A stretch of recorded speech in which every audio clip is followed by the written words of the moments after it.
Nilinaw ng Department of Justice na hindi nila pinayagang umalis ng Pilipinas si dating Department of Public Works and Highway Secretary Manuel Bonoan. Ito'y matapos sabihin ni Bonoan itong Lunes na nagpaalam siya sa DOJ na babiyahe pa Amerika kung saan nagpapagamot ang kanyang misis. Kinumpirma ni Acting DOJ Secretary Frederick Vida na nagsabi nga sa kanila si Bonoan pero dapat nagpaalam ang dating kalihim sa korte.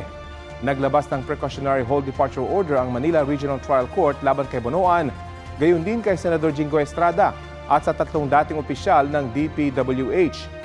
Iniimbestigahan ng 5 personalidad dahil sa mga reklamong plunder, graft at bribery kaugnay sa questionabling flood control projects. Sinisika pa rin kunin ang pahayag ni Bonoan kaugnay ng precautionary hold departure order.